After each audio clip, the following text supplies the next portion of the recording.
আসসালামু আলাইকুম, কেমন আছেন সবাইকে স্বাগতম করছি অর্জন সাধারণ জ্ঞান জিকে A to Z এর যে কমপ্লিট কোর্সটা আমি এনেছি তার সপ্তম ক্লাসে।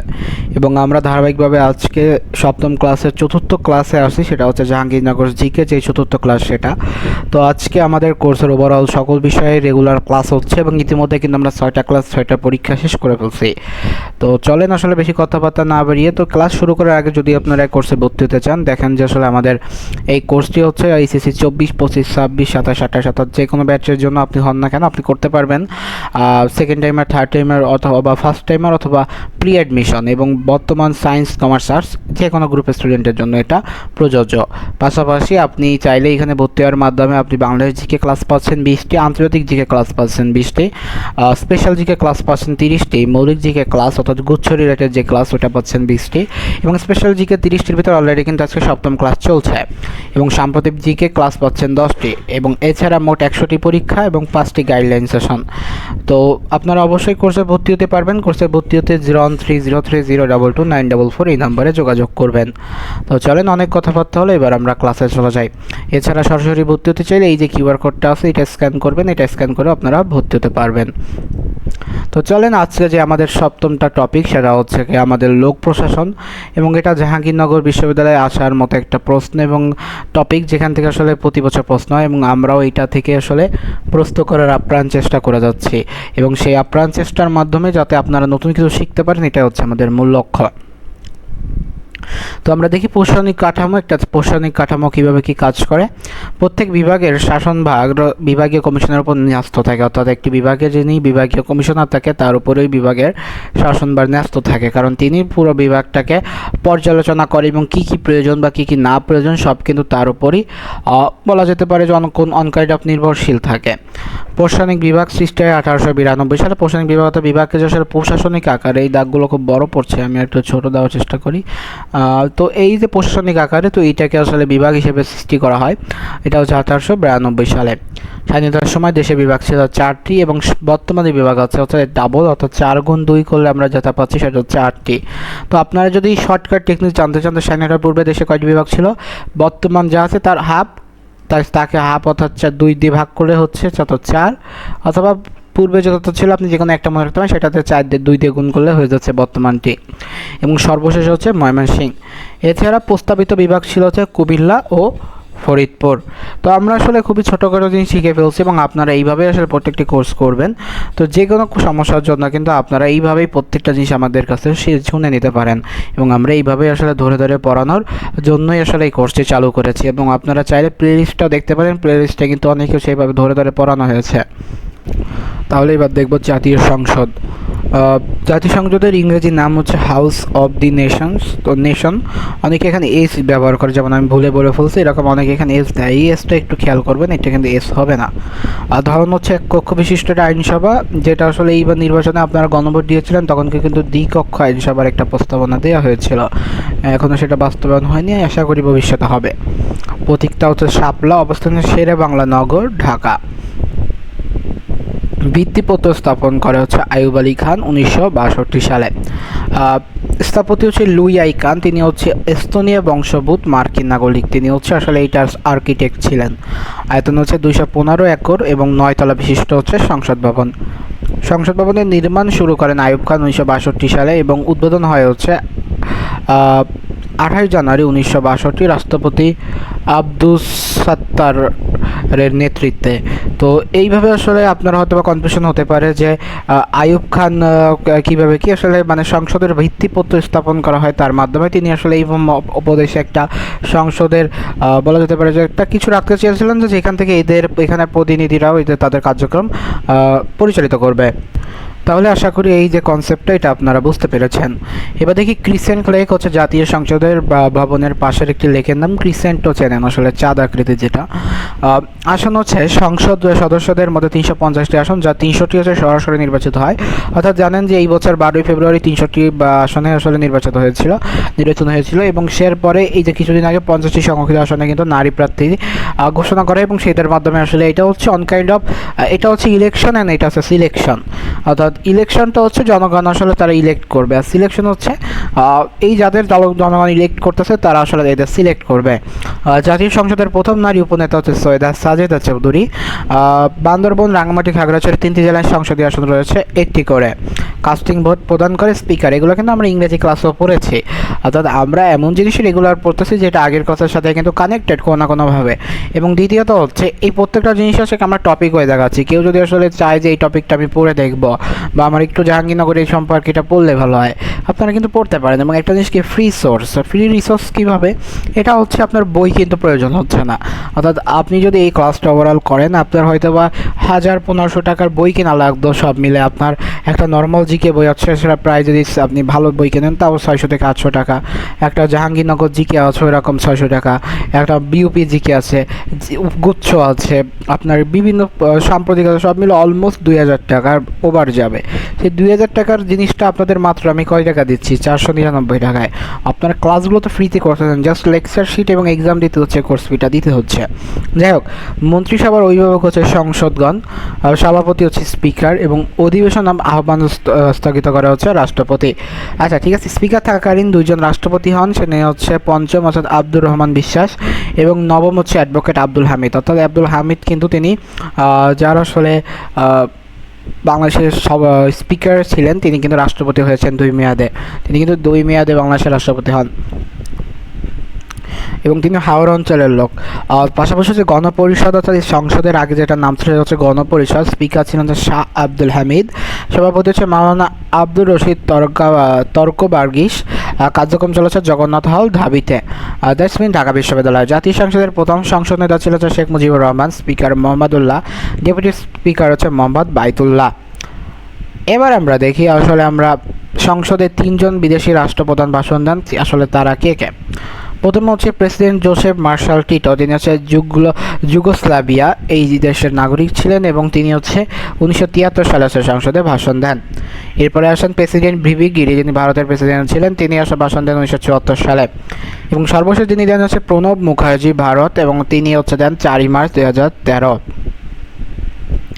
বিধিবিধান দেখি দিবস অনুসারে, যদি 7 কর্মদিবসে কী কী আছে, অর্থাৎ 7 দিনে স্পিকার বা ডেপুটি স্পিকারের পদ শূন্য হলে 7 দিনের ভিতর পূরণ করতে হবে। এটা হচ্ছে এ পয়েন্ট মিস হয়ে গেছে। এবং বি পয়েন্ট হচ্ছে রাষ্ট্রপতি কোনো বিল পুনরায় পুনর্বিবেচনায় সংসদে প্রেরণ করলে তার 7 দিনের ভিতর পাস করতে হবে। অর্থাৎ কোনো রাষ্ট্রপতি যদি কোনো বিল তিনি আসলে পড়ে দেখতেছেন যে কোনো না কোনো সংশোধন প্রয়োজন, তিনি আবার পুনর্বিবেচনায় সংসদে পাঠালেন, এটা কিন্তু আবার 7 দিনের ভিতর আসলে ঠিকঠাক করে দিতে হবে। রাষ্ট্রপতির নিকট কোনো বিল উত্থাপনের জন্য এবার 15 দিন হচ্ছে 15 দিনের মধ্যে পাস করতে হবে। রাষ্ট্রপতি যদি 15 দিনের ভিতর কোনো বিল পাস না করে তাহলে এটা আসলে গ্রহণযোগ্য পাবে না। আর সাধারণ নির্বাচনে 30 দিনের মধ্যে রাষ্ট্রপতি নির্বাচিত হবে, পাশাপাশি সংসদ আহ্বান করবে রাষ্ট্রপতি। এবার দেখি আসলে 60তম দিনে কী হতে হচ্ছে। 60তম দিন যদি হয় তাহলে সংসদে একটি অধিবেশনের মেয়াদ হচ্ছে 60 দিন, অর্থাৎ প্রতি 60 দিন অন্তর অন্তর একটি অধিবেশন হতে হবেই। 2 অধিবেশনের মধ্যবর্তী বিরতিকাল, অর্থাৎ আজকে অধিবেশন হলো, ধরেন আজকে হচ্ছে কি মাস, এই চলতেছে আমাদের মের আজকে 31 তারিখ যখন ক্লাস রেকর্ড করতে, ধরেন আজ কালকে হতে যদি দেরি করি তাহলে জুন জুলাই, তাহলে এর পরবর্তী আগস্টের 1 তারিখে আপনার অধিবেশন ডাকতে হবে বা এর আগেই। এরপরে সে 90 দিন স্পিকারের অনুমতি ব্যতীত কোনো সংসদ 90 দিনের বেশি সংসদের বাইরে থাকতে পারবে না সাংসদ।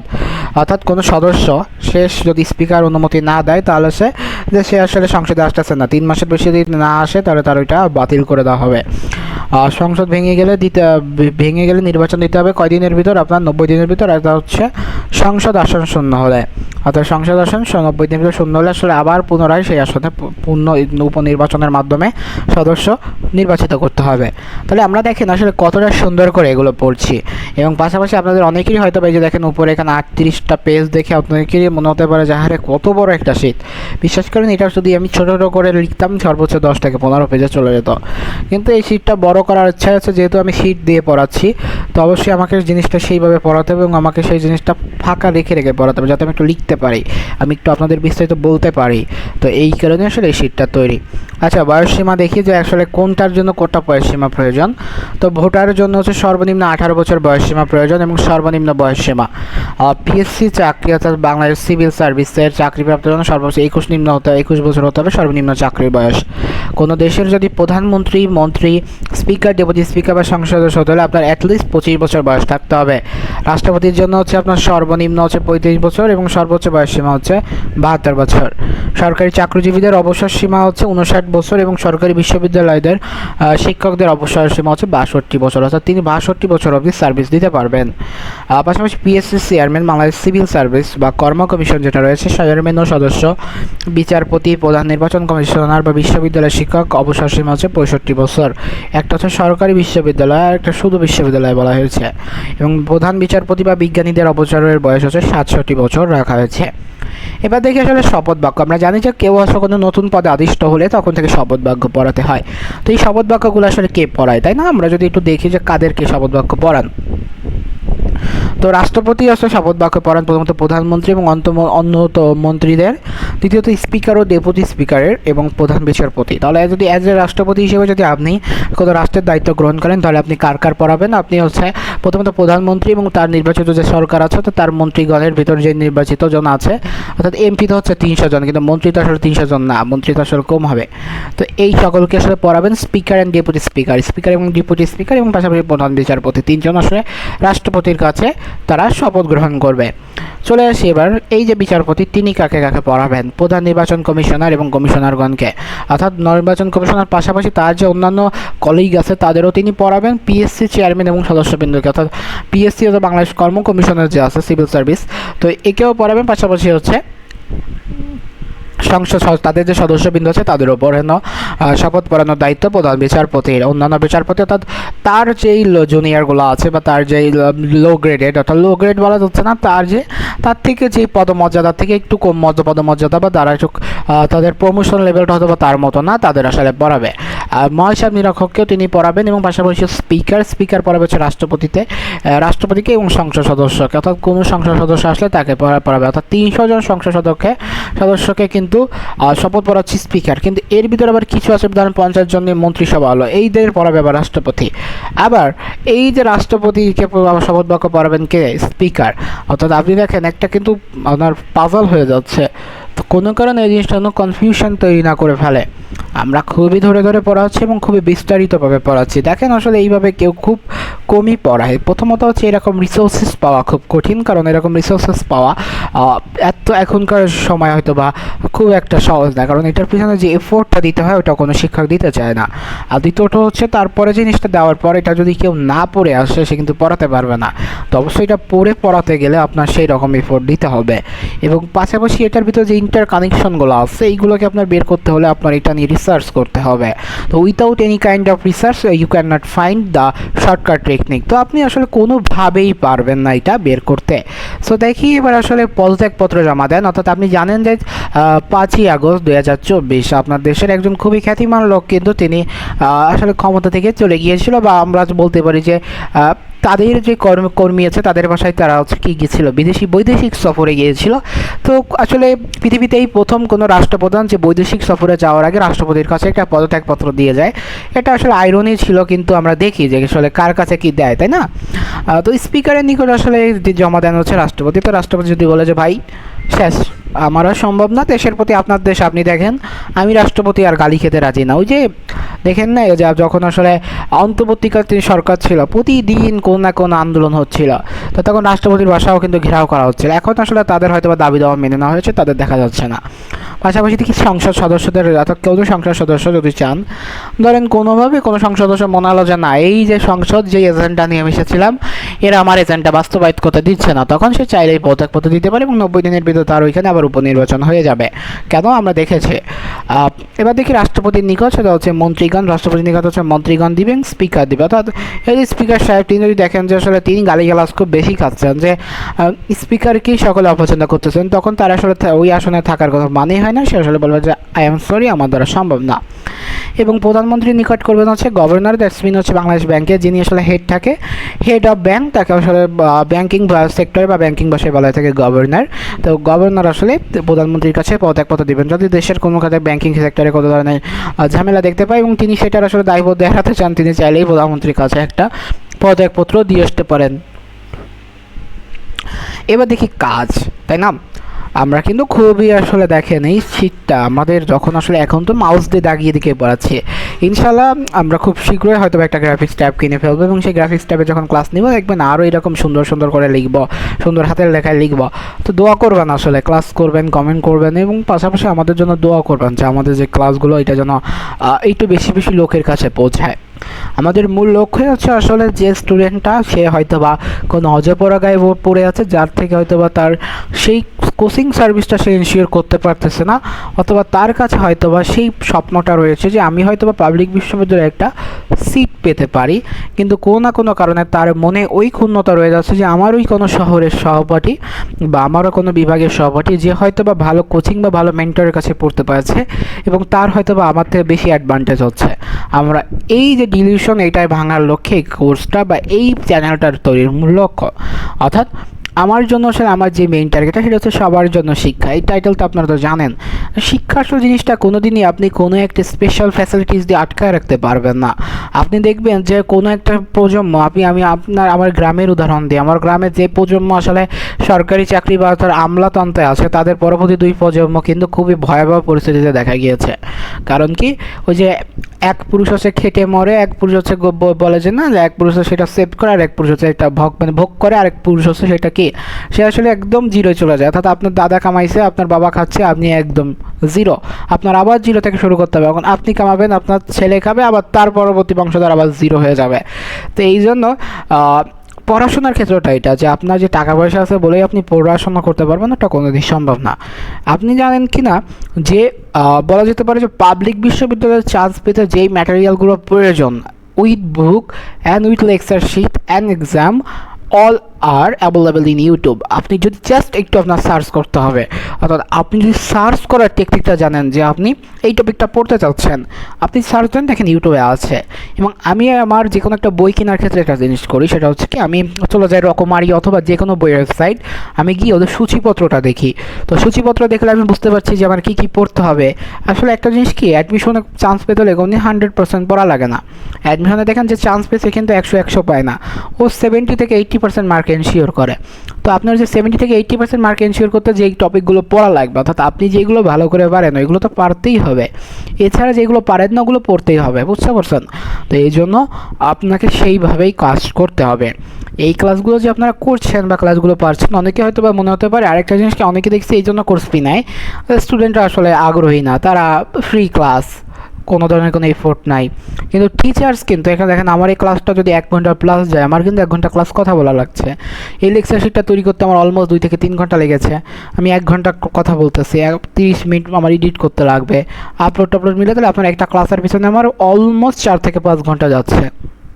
এখন এই 4 থেকে 5 ঘন্টা যদি আমি কোথাও একটা ইনভেস্ট করতাম, আমি একটা ভালো টাকা ইনকাম করতে পারতাম না। কিন্তু আমি কিন্তু জাস্ট ফর আপনাদের জন্য যে ফ্রি, জাস্ট ফ্রি বলতে জাস্ট ক্লাসটা ফ্রি, যে আপনি পড়তে আসলে কোনো টাকা দিতে হবে না, আপনি সেটার জন্য টাকা দেন যেটার জন্য আমি এফোর্ট দিছি। পড়ানোর জিনিসটা আসলে কেউ কাউকে টাকা দিয়ে কিনতেও পারবে না, যে আমি আপনার পড়াচ্ছি, আপনি ভালো ভালো টিচার কিনে নিয়ে আসলেন, আপনার বাসায় টিচার একটা ফার্ম দিলেন। এটা হয়তো বা টিচারদের জন্য খুবই একটা দৃষ্টিকটুর কথা মনে হতে পারে, কিন্তু দুঃখিত।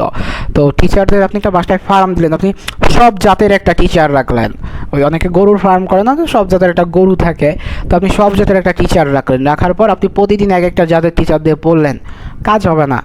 অনেকে দেখবেন মুরব্বীরা বলে যে টিচার গোলায় খাইলেও কিন্তু তোর পড়াশোনা হবে না। কারণ কি, কারণ দিন শেষে এফোর্টটা আপনার টেকনিক আপনাকে ডিসকভার করতে হবে, কি করে আসলে কি পড়বেন, কীভাবে কি করবেন, এটা কোনো টিচার আপনাকে ধরা দিতে পারে না। এবং প্রত্যেকটা টিচার পড়ায় তার টেকনিকে। ধরেন আমি পড়াচ্ছি, আমি যেভাবে নিজে পড়ে চান্স পেয়েছি আমি ওইভাবে পড়াচ্ছি। আমার পড়ানোটা হচ্ছে, আমি যদি পড়াই ধরেন 100% 60% পড়া, 40% মোটিভেশন। কারণ কি, এই যে পড়াটা এটা খুব লং টার্মের একটা পড়া, এবং আমি যদি আসলে শুধু একঘেয়েমি পড়িয়ে যাই আপনার পড়ার প্রতি মনোযোগ থাকবে না। এই জন্য 60% পড়াই, 40% মোটিভেশন বা গল্প করে। এবং এই কারণে আমার ক্লাসগুলো কিন্তু খুব লেন্দি হয়। দেখবেন যে আমার ক্লাসগুলো, অর্থাৎ জিকে যেই টপিকটা আপনার হয়তো বা 30-35 মিনিটে শেষ করা যাবে, আমার সেই ক্লাসটা 1.5 ঘন্টা চলে যায়। এবং ওইটার কারণে হচ্ছে আপনার এঙ্গেজিং লাগে। হ্যাঁ, তো হচ্ছে আপনি যদি আমার সামনে বসে ক্লাস করতেন তাহলে কি হইতো, আপনাকে আমি বলতে পারতাম যে এই করিম, এই রহিম বা এই অমুক, তুমি আসলে ক্লাসে কেন মনোযোগী নেই, তুমি একা দাবা টাবা দিতে পারতাম, কিন্তু আপনি কই, আপনি আপনার ফোনে। আপনি চাইলেই যদি আমি আপনাকে একটা উল্টাপাল্টা কিছু বলি, আপনি কেটে দুধ, আপনার ক্লাস আমি করবো না, আপনি চলে যে টিকটকে যে রিলস দেখে বা ইনস্টাগ্রামে যে রিলস দেখলেন, আপনাকে তো আমি কোনোভাবে আটকাতে পারছি না। আমার ক্লাসে থাকলে না আপনাকে আমি 2টা থাপ্পড় দিতাম। তো এই জিনিসগুলো আসলে আমার এনশিওর করতে হবে। তো এতটুকু যে কথাবার্তা বললাম, এটা বলা যেতে পারে আউট অফ সিলেবাস, কিন্তু এটা কিন্তু আপনার কোনো না কোনোভাবে কাজে আসবে। তো চলেন আমরা একটু দেখি যে পদ এবং তার দায়িত্ব কী কী। Let's go. তো ডেপুটি স্পিকার হচ্ছে স্পিকারের সহযোগিতা করে। দ্যাটস মিন যে কোনো স্পিকারের যদি কোনো সমস্যা হয়, যেমন আমাদের বর্তমান যিনি স্পিকার আছে তার একদিন স্ত্রী মারা গিয়েছিল, তখন কিন্তু সংসদ অধিবেশন কিন্তু ডেপুটি স্পিকার চালিয়েছে। বা কোনো কারণে যদি আসলে স্পিকারের অসুস্থতা মনে হয়, বা স্পিকারের কোনো ইমার্জেন্সি কাজ পড়ে গিয়েছে, বা স্পিকার কোনো বৈদেশিক সফরে গিয়েছে, সে দেশে অ্যাভেলেবেল নাই, এখন তাকে কি আমি ওইখান থেকে জেড প্লেনে করে নিয়ে আসবো? নো, তার বড় পরিবর্তে ডেপুটি স্পিকার সাহেব আছেন, তাকে আমরা বসিয়ে এবং তিনি সংসদ অধিবেশন পালন করবেন। স্পিকার হচ্ছে সংসদ পরিচালনা করে, দ্যাটস হচ্ছে অন কাইন্ড অফ সভাপতি। অর্থাৎ একটা সভা হচ্ছে, ধরেন আপনাদের ঈদের, এই যে ঈদ তো গেল 2 দিন হলো, আপনার ঈদের পরের দিনে আপনাদের বাসায় কিন্তু জায়গা জমির বিরোধ হয়েছে না? তো জায়গা জমির বিরোধ আসলে এটা সব বাসায় হয়েছে। অর্থাৎ ঈদের পরবর্তী শুক্রবার হয় বাংলাদেশে হয় অর্ধেক হচ্ছে বিবাহ হয়েছে, আর বাকি অর্ধেক হচ্ছে বিচার সালিশ হয়েছে। তো বিচার সালিশে দেখবেন কেউ একজন আছে সব কিছু কোঅর্ডিনেট করতেছে, যা আচ্ছা প্রথম পক্ষ এই প্রমাণ দিয়েছে, দ্বিতীয় পক্ষের কোনো প্রমাণ আছে কিনা, তখন দ্বিতীয় পক্ষ যেগুলো পেশ করতেছে, আচ্ছা প্রথম পক্ষ এই বিষয়ে কোনো যুক্তি আছে কিনা। তো অনকাইন্ড অফ এটাই, স্পিকার ওই রকম দাবি দেওয়া নাই, এবং তিনি আসলে ওইগুলোকে অন্য পক্ষের মাধ্যমে এগুলোকে পাশ করায়। এবং হুইপ হচ্ছে সংসদের শৃঙ্খলা রক্ষা করে, দলীয় ভাবমূর্তি অক্ষুণ্ণ রাখা। অর্থাৎ হুইপ বলতে কি, আপনি হয়তো বা আপনি একটা এজেন্ডা নিয়ে সংসদে গিয়েছেন, এখন আপনার ওই এজেন্ডা তো স্পিকার সবসময়, স্পিকার হচ্ছে কি নিরপেক্ষ, এখন আপনার যেই দলীয় লোকগুলো আছে এরা তো আপনার পক্ষীয়, এই জন্য আপনার দলের ভিতর কাউকে আপনি নেতা নির্বাচন করতে হবে, যে আসলে এই আপনার যে সদস্যরা আছে সংসদে তাদের নিয়ন্ত্রণ করবে, এবং এদের আসলে বলা হয় থেকে হুইপ। এবং হুইপ আসলে একের অধিক হতে পারে, যেমন নাহিদ ইসলাম হুইপ আছে, আবার এই পাশে আছে আমাদের বিএনপিরও অনেকে হুইপ আছে সংসদে। আমি আসলে দুঃখিত, তাদের নাম মনে নেই, হয়তো বা খুব একটা বেশি ওইভাবে দেখা হয় না, তো যাদের নাম মনে আছে তো বলেই দিলাম। তো এই যে জিনিসগুলো আসলে তারা এইভাবেই সব কিছু মেনটেন করে, যেন কোনোভাবে সাংঘর্ষিক কোনো কথাবার্তা হলেও সেটা সে মেনটেন রাখতে পারে বা ম্যানেজ করতে পারে। প্রধানমন্ত্রী হচ্ছে সংসদের নেতা। দেখবেন যে আসলে আমাদের দেশে প্রধানমন্ত্রী যিনি, অর্থাৎ দেশনায়ক তারেক রহমান, তিনি কিন্তু একজন কুল একজন প্রাইম মিনিস্টার। অর্থাৎ কিন্তু আসলে কুল প্রাইম মিনিস্টার হলে মানুষ আসলে রোশান হলে অনেক কিছু করতে হয়। আমি বলতে পারি যে আসলে একটা দেশ 17 বছর একটা ধাঁচে চলছিল, এরপর হঠাৎ একটা রেভলিউশন হলো, এবং তারপর আবার 1 থেকে 1.5 বছর দেশটাকে কিন্তু আরেকটা গতিতে চলছিল। তো একটা লোক যখন আসছেন, সে সবসময় বলে আসছে কিন্তু আই হ্যাভ এ প্ল্যান। তো তার যে প্ল্যানটা আছে, তার সেই প্ল্যানটা তাকে বাস্তবায়ন করতে দেন, অন্তত একটা মেয়াদ তাকে দেখেন, এরপর যদি না হয় তো ভাই আল্লাহ হাফেজ। কিন্তু এই আল্লাহ হাফেজের আগে তো আপনি তাকে সময় দিতে হবে, তাই না? তো দেখেন এরপর আমরা দেখি সরকারি বিল আছে কি। সরকারি বিল হচ্ছে মন্ত্রী বা মন্ত্রী পরিষদ দ্বারা উত্থাপিত বা প্রণীত বিল। তো সরকারি বিল করে কারা? সরকারি বিল করা হচ্ছে মন্ত্রী পরিষদ, অর্থাৎ এটা সরকার পক্ষের বিল। আর বেসরকারি বিল হচ্ছে সংসদ সদস্য দ্বারা উত্থাপিত বা প্রণীত বিল। কাস্টিং হচ্ছে কি স্পিকারের ভোট। আর কোরাম বলতে কি বোঝায়? তো কোরাম হচ্ছে সংসদে 1/5 কম সদস্য অনুপস্থিত থাকলে অধিবেশন বসবে না, অর্থাৎ বাংলাদেশে 60 জনের কম থাকলে অধিবেশন বসে না। অর্থাৎ একটা অধিবেশন কল করা হলো, কোনো না কারণ আজকে এমন একটা বিল উত্থাপন করা হবে যেটা সংসদ সদস্যদের কাছে ভালো লাগছে না, সাংঘর্ষিক হচ্ছে। তো তারা কী করলো, দরকার নেই, আমরা এই সংসদ নির্বাচনে আর থাকবো না, তো তাই আসতে এখান থেকে আল্লাহ হাফেজ দিয়ে চলে গেল।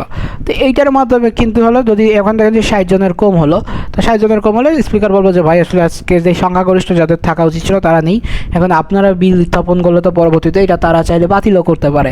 তো সংসদের মহৎ সংসদের মতো একটা জায়গায়, সেখানে তো আসলে এই সাপলুডু খেলা তো করার সময় থাকে না, যার কারণে তাই আসলে এটা অধিবেশনটা স্থগিত করে দেয়। চলে আসি জাতীয় সংসদ। প্রথম জাতীয় সংসদ নির্বাচিত হয় হচ্ছে 7 মার্চ 1973, এবং এ যাবৎ করে মোট 13 বার জাতীয় সংসদ নির্বাচিত হয়েছে। সর্বশেষ হচ্ছে 12ই ফেব্রুয়ারি 2026।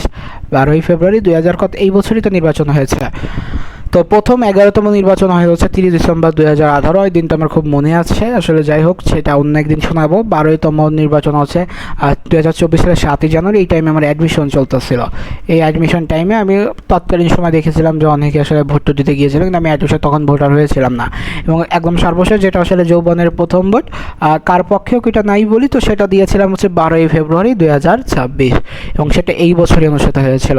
এবং এ যাবৎকালে গণভোট নির্বাচিত হয় 3 বার।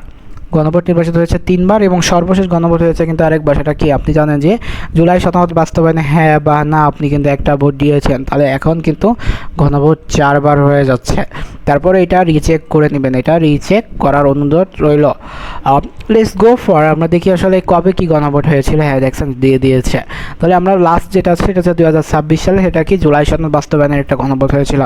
তো প্রথমে হচ্ছে 1977 সালে যেটা হয় সেটা প্রকৃতি ছিল হচ্ছে জিয়ার নিজ শাসন বৈধকরণ, অর্থাৎ মেজর জিয়াউর রহমান যে শাসনটা করেছিলেন সেটা আসলে বৈধকরণ কিনা জনগণের মতে, সেটার জন্য একটা গণভোট আয়োজন করা হয়। চলে আসে 1985, সেটা হচ্ছে প্রশাসনিক, সেটা হচ্ছে এরশাদের সমর্থন যাচাই, অর্থাৎ এরশাদকে আসলে সবাই মানে কিনা সেই জন্য। আরেকটা হচ্ছে 1991, সেটা সাংবিধানিক দ্বাদশ সংশোধনী আইন বাস্তবায়ন। এবং বলতে পারেন যে আসলে 2026 যে গণভোট এটা কী ছিল, প্রশাসনিক নাকি সাংবিধানিক? আপনার একটু কোয়েশ্চেন করেছিলাম, এটার অ্যান্সার করেন তো কমেন্টে। এটা হবে হচ্ছে সাংবিধানিক, কারণ কি এটা সংবিধানের কিছু রীতি পরিবর্তনের জন্য হয়েছিল। ঠিক আছে। রাষ্ট্রপতি বা রাষ্ট্রপ্রধান, প্রথম রাষ্ট্রপতি ছিলেন শেখ মুজিবুর রহমান, প্রথম ভারপ্রাপ্ত রাষ্ট্রপতি ছিলেন সৈয়দ নজরুল ইসলাম। এরা কোন সরকার ছিল, যে প্রবাসী সরকার বা আগরতলা সরকার বা মুজিবনগর সরকার, যেটা ওই সরকারের কথা বলা হচ্ছে। প্রথম সাংবিধানিক রাষ্ট্রপতি বিচারপতি ছিলেন হচ্ছে, অর্থাৎ সাংবিধানিক, এবং এখানে কিন্তু শুধু প্রথম, অর্থাৎ সাংবিধানিক মানে হচ্ছে নির্বাচনী প্রক্রিয়ার মাধ্যমে এসেছেন, এবং এটা হচ্ছে ডিরেক্ট এসেছে, কোনো নির্বাচন প্রক্রিয়া হয় নাই। তো নির্বাচনী প্রক্রিয়ার মাধ্যমে প্রথম বিচারপতি ছিলেন হচ্ছেন আবু সাইদ চৌধুরী, এবং জনগণের ভোটে নির্বাচিত রাষ্ট্রপতি ছিলেন মেজর জিয়াউর রহমান, তার উপাধি হচ্ছে মেজর, এবং তিনি ছিলেন আর্মির একজন মেজর। পাশাপাশি হচ্ছে পদাধিকার বলে রাষ্ট্রপতি যে ক্ষেত্রে হচ্ছে প্রধান, তিনি হচ্ছে কি সশস্ত্র বাহিনীর সর্বাধিনায়ক, অর্থাৎ কি তিনি আসলে প্রত্যেক বাহিনীর সর্বাধিনায়ক থাকবেন তার পদাধিকার বলের কারণে, যেহেতু তিনি দেশের প্রধান, যার ফলে তো অন্যান্য বাহিনীর যে প্রধানগুলো আছে সেটাও কিন্তু তার কোনো না কোনোভাবে এটা কাজ করবেই। তো এই জন্য এটাই আসলে তার মূল কথাবার্তা, এবং আমরা দেখি আসলে কীভাবে কী কাজ করছে না করছে। এবার দেখি পাবলিক ও বেসরকারি বিশ্ববিদ্যালয়ের চ্যান্সেলর, অর্থাৎ আমরা জানি কি আমাদের বিশ্ববিদ্যালয়ে যিনি হেডমাস্টার থাকে, হেডমাস্টার বলতে বোঝাচ্ছে একদম দুঃখিত, স্কুল বা কলেজের যিনি আসলে স্কুলের যিনি হেড থাকে তাকে বলে কি আমরা হেডমাস্টার, তাই না? এরপরে কলেজে গেলে আমরা বলি কি প্রিন্সিপাল, কি প্রিন্সিপাল বলি না? তারপর গেলে আমরা কি বলি ভাইস চ্যান্সেলর। এখন ভাইস চ্যান্সেলর তো আচ্ছা, তাহলে চ্যান্সেলরটা হচ্ছে দেশের যিনি আসলে কিনে থাকবেন, যিনি রাষ্ট্রপতি থাকবেন। এবার দেখি হচ্ছে রাষ্ট্রপতি বাসভবনকে বলা হয় বঙ্গভবন, আর প্রধানমন্ত্রীর বাসভবনকে বলা হয় গণভবন। তাহলে 5 আগস্ট 2024 মানুষজন কিন্তু গণভবনে গিয়েছিল, নয় বঙ্গভবন। অনেকেরই কিন্তু এখন জুলাই নিয়ে হয়তো বা প্রশ্ন হয় না, কিন্তু যতটুকু হয়, অর্থাৎ যাই হয় না হয়, কিন্তু প্রধানমন্ত্রীর বাসভবন যেটা সরকারি সেটা হচ্ছে গণভবন, আর রাষ্ট্রপতিটা হচ্ছে বঙ্গভবন। তো রাষ্ট্রপতির অবস্থান হচ্ছে দিলকুশা মতিঝিল, এটার পূর্ব নাম ছিল হচ্ছে গভর্নর হাউস। নিরাপত্তা বাহিনী হচ্ছে president guard regiment, special security force ইত্যাদি। চলেন আমরা চলে যাই এবার আমাদের প্রধানমন্ত্রীতে। তো প্রধানমন্ত্রী কে কী ছিলেন না ছিলেন আমরা এটা দেখি। তো প্রধানমন্ত্রী হচ্ছে সরকারের প্রথম নির্বাহী সরকার প্রধান বা মন্ত্রী পরিষদের প্রধান, অর্থাৎ তিনি একই তো সরকারের প্রধান নির্বাহী, তিনি যেহেতু সরকারের প্রধান। তারপর হচ্ছে কি মন্ত্রী পরিষদের প্রধান, যেহেতু মন্ত্রী পরিষদের হেড তাই মন্ত্রী পরিষদের প্রধান। তিনি প্রথম আসলে কে কী ছিল আমরা এটাও দেখব। তো প্রথমত হচ্ছে দেখব যে প্রথম আসলে আমাদের এই যে উপমহাদেশ আছে, উপমহাদেশ বলতে যে বাংলাদেশের প্রধানমন্ত্রী ছিল হচ্ছে তাজউদ্দিন আহমেদ। তিনিও হচ্ছে খুবই একজন ত্যাগী নেতা ছিলেন, তার একটা বই আছে নেতা ও পিতা। তো নারী প্রধানমন্ত্রী ছিলেন হচ্ছে প্রথম বেগম খালেদা জিয়া, এবং সাংবিধানিক প্রধানমন্ত্রী প্রথম ছিলেন শেখ মুজিবুর রহমান। রাষ্ট্রপতি প্রধানমন্ত্রীকে নিয়োগ দেন হচ্ছে সংবিধানের 56(2) অনুচ্ছেদ অনুযায়ী। আমরা কিন্তু সংবিধানের উপর একটা ক্লাস নিয়েছি, ইংলিশ জিকে ক্লাসটা যদি আপনারা দেখেন এর আগের যেটা, অর্থাৎ স্পেশাল জিকে ক্লাস 6, ওইটাই কিন্তু এই বিষয়ে বলা হয়েছে। তো সাবেক প্রধানমন্ত্রী শেখ হাসিনা ছিল 13তম প্রধানমন্ত্রী, এবং এইবার তাহলে আমাদের তারেক রহমান হয়েছে কততম? 14তম। তারেক রহমান 14তম প্রেসিডেন্ট হয়েছে। তারপর হচ্ছে বাসভবন হচ্ছে গণভবন, এবং গণভবনের অবস্থা হচ্ছে তেজগাঁও, ঢাকা। প্রধানমন্ত্রী পদাধিকার বলের যেগুলোর সাথে তিনি প্রধান, প্রথম হচ্ছে একনেক হচ্ছে একটা বিনিয়োগ প্রতিষ্ঠান, বিনিয়োগ বোর্ড, জাতীয় অর্থনীতি পরিষদ, নিকের NICAR, নিকারের ফুল ফর্ম হচ্ছে নিকার, এইটা ইংলিশে এটা হয়, এবং EPZ আর BEPZ এক্সপোর্ট প্রসেসিং জন। আচ্ছা, দেশে এসব পর্যন্ত 4বার সাময়িক শাসন এবং 5বার জরুরি অবস্থা ঘোষণা হয়েছে। প্রথম আয় হচ্ছে আপনার 15ই আগস্ট হচ্ছে সাময়িক শাসন, হচ্ছে 15ই আগস্ট 1975, অর্থাৎ the day Bangabandhu and his family was assassinate, অর্থাৎ তার ফ্যামিলিকে আসলে যেদিন আসলে হত্যা করা হয়েছিল, এবং সর্বশেষ 1984 সালে। জরুরি অবস্থা সর্বপ্রথম আয় হচ্ছে 1974 সালে এবং সর্বশেষ আয় হচ্ছে 2007 সালে। আচ্ছা, বাংলাদেশের পদমর্যাদা দেখি, অর্থাৎ ওয়ারেন্ট অফ প্রেসিডেন্স, প্রথমত যে তিনি প্রথম একদম ফার্স্ট তিনি হচ্ছে রাষ্ট্রপতি, একদম প্রথম মর্যাদা অধিকারী। দ্বিতীয় হচ্ছে আমাদের রয়েছে প্রধানমন্ত্রী, তার অবস্থান সেকেন্ড। তৃতীয় রয়েছে হচ্ছে স্পিকার। চতুর্থ রয়েছে প্রধান বিচারপতি বা সাবেক রাষ্ট্রপ্রধানগণ, তিনি হচ্ছে চতুর্থ। এবং পঞ্চম রয়েছে হচ্ছে মন্ত্রীগণ এবং বিরোধী দলীয় নেতা। ঠিক আছে, এবার দেখি সাংবিধানিক প্রতিষ্ঠান বা ন্যায়পাল। সাংবিধানিক প্রতিষ্ঠান বা ন্যায়পাল কীভাবে কী কাজ করে। বিশ্বের প্রথম ন্যায়পাল চালু হয় হচ্ছে, ন্যায়পাল সম্পর্কে কিন্তু আমাদের বলা আছে। আসলে ইনি আসলে কাজ কি, বাংলাদেশে হয়তো বা ন্যায়পালের জিনিসটা ওইভাবে কার্যকর না, কিন্তু আমরা দেখতেই পারি। তো প্রথম ন্যায়পাল চালু হয়েছে সুইডেনে 1809 সালে। 1972 সালে সংবিধানের 77 নং অনুচ্ছেদে 3টি ধারায় ন্যায়পালের পদ সৃষ্টি করা হয়। এরপরে দেখি সংসদে ন্যায়পাল আইন পাশ হচ্ছে 1980 সালে। প্রথম ন্যায়পাল ছিলেন হচ্ছে খায়রুজ্জামান চৌধুরী। চলে আসি বাংলাদেশ কর্ম কমিশন। বাংলাদেশ কর্ম কমিশন হচ্ছে বাংলাদেশ সরকারি কর্ম কমিশন হচ্ছে সংবিধানের নবম বিভাগে 137 থেকে 141 অনুচ্ছেদে উল্লেখিত। এটা কেন আমরা এর আগের ক্লাসে দেখেছি। এর হেড হচ্ছে চেয়ারম্যান, যার মেয়াদকাল হচ্ছে 5 বছর। প্রধান মহিলা চেয়ারম্যান ছিল হচ্ছে চেয়ারম্যান ডক্টর জেড.এন. তাহমিদা বেগম, এবং ডক্টর জেড.এন. তাহমিদা বেগম হচ্ছে 10ম মহিলা চেয়ারম্যান। এবং বর্তমানে যিনি আছে তিনি হচ্ছে অধ্যাপক মোবাশ্বের মোমেন। অধ্যাপক মোবাশ্বের মোমেন হচ্ছে কততম প্রেসিডেন্ট? তিনি হচ্ছে অধ্যাপক মোবাশ্বের 16তম প্রেসিডেন্ট। এরপরে রয়েছে সদর দপ্তর কোথায়? সদর দপ্তর হচ্ছে আগারগাঁও শেরেবাংলা ঢাকা। আগারগাঁও শেরেবাংলা ঢাকায় যদি কেউ আসলে যেয়ে থাকেন, দেখবেন যে আপনার এই কর্ম কমিশনের এটা দেখবেন, তো অফিসটা দেখবেন। তারপরে হচ্ছে আমরা দেখি যে এরপরে আর কি রয়েছে, সেটা হচ্ছে বর্তমান বাংলাদেশ সিভিল সার্ভিসের ক্যাডার সঙ্গে গঠিত হচ্ছে 26টি। অর্থাৎ সোনার হরিণ খ্যাত যেই আমাদের চাকরিটা রয়েছে, অর্থাৎ যেটা দিলে আসলে বাংলাদেশের সব থেকে টপ লেভেল চাকরি বলা হয়ে থাকে, সেটা কি? আমাদের বিসিএস ক্যাডার, আমরা সংক্ষেপে বলি না যে বিসিএস ক্যাডার বা কি। তো এই যে বিসিএস ক্যাডার, তো তিনি হচ্ছে আসলে ছিলেন কি, তাদের যে পদবিটা ছিল মোট 26টি। এবং একটা তথ্য আপনাদের বলে দিই, সেটা হচ্ছে ডক্টর জেড.এন. তাহমিদা বেগম। ইনি কিন্তু যে আমাদের গায়ক এবং চিত্রনায়ক তাহসান রয়েছে তার মা, তো জনপ্রিয় আসলে গায়ক অভিনেতা। তো তার পুরো নাম হচ্ছে ডক্টর জিন্নাতুন নেসা তাহমিদা বেগম। এটা নোট করে নেবেন, ডক্টর জিন্নাতুন নেসা তাহমিদা বেগম। চলে আসি লেটস গো ফর নির্বাচন কমিশন অর ইলেকশন কমিশন। বাংলাদেশের সংবিধানে 118 নং অনুচ্ছেদে অনুযায়ী সংবিধানের প্রধান নির্বাচন কমিশনের আসলে নির্বাচনের যে কথাবার্তা যে বলা হয়েছে। কমিশনের মেয়াদ রয়েছে 5 বছর, এবং প্রধান নির্বাচন কমিশনার ছিলেন হচ্ছে বিচারপতি এম ইদ্রিস। সাবেক বিচারপতি নির্বাচন কমিশনার ছিল হচ্ছে কাজী হাবিবুল আওয়াল। এটা ছিলেন কে? কাজী হাবিবুল আওয়াল। তো আমরা এইভাবে আসলে প্রত্যেকটি ধরে ধরে পড়ে দেখতেছি কিন্তু। তাহলে দেখতে পাচ্ছি যে আসলে সাবেক নির্বাচন কমিশনার ছিল হচ্ছে কাজী হাবিবুল আওয়াল। তিনি হচ্ছে 13তম নির্বাচন কমিশনার ছিলেন। এবং নির্বাচন কমিশনার আসলে স্বাধীন সচিবালয় হিসেবে এটাকে আখ্যা দেওয়া হয়ে থাকে। স্বাধীন নির্বাচন কমিশন হিসেবে যাত্রা শুরু করা হচ্ছে 9 মার্চ 2008। অর্থাৎ 9 মার্চ 2008 ওটা একটা স্বাধীন প্রতিষ্ঠান হিসেবে এটার কার্য করে। অর্থাৎ কারো অধীনে এরা দিতে বাধ্য না বা জবাবদিহি করতে বাধ্য নয়। এরা আসলে স্বতন্ত্র বা এরা শুধু জবাবদিহি করবে রাষ্ট্রপতির নিকট। আর অপারেশন নবযাত্রা হচ্ছে 2007 সালে যে যাত্রা করা হয় ছবি সহ ভোটার তালিকা সূচি। অর্থাৎ আপনারা দেখবেন যে কিছুদিন আগে যখন আপনাকে ভোটার স্লিপ দিয়ে গিয়েছে, অর্থাৎ আপনার ওইটা না যেটা আপনি ভোট দিতে গিয়েছিলেন, তখন দেখবেন যে ভোটার স্লিপের ওইখানে ছবি দেওয়া আছে, যেটা আপনি ভোট দেওয়ার সময় আপনার এখানে মিলিয়ে রাখা হয়। তো ওইটাই আসলে হচ্ছে আমাদের এই যে অপারেশন নবযাত্রার সূচনা। এবার দেখি দুর্নীতি দমন কমিশন, যাকে সংক্ষেপে আমরা লিখি দুদক।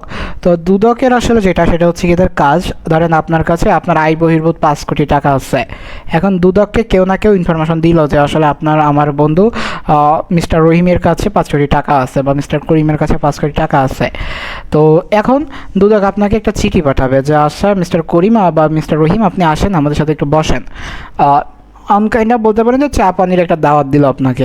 তো দাওয়াত দেওয়ার পর যখন আসলে আপনি যাবেন, অর্থাৎ এইটা যেদিন শুনানি হবে সেদিন আপনি যাবেন, যাওয়ার পর আপনাকে তখন জিজ্ঞাসা করবে যে আচ্ছা আপনার তো এই কাজ করেন, ধরেন আপনি কী করেন, আপনি একটা ব্যবসা প্রতিষ্ঠান চালান। আচ্ছা আপনার একটা ব্যবসা আছে, আপনি এখান থেকে মাসিক কয় টাকা আয় করেন? স্যার 2 কোটি টাকা। আচ্ছা আপনি এখান থেকে আর অন্যান্য বহির্গত সম্পদ থেকে আর কয় টাকা ইনকাম করেন? বললেন আর 2 কোটি টাকা। আচ্ছা তাহলে 5 কোটি টাকার বাকি যে 1 কোটি টাকা, এটা আপনি কই পাইছেন?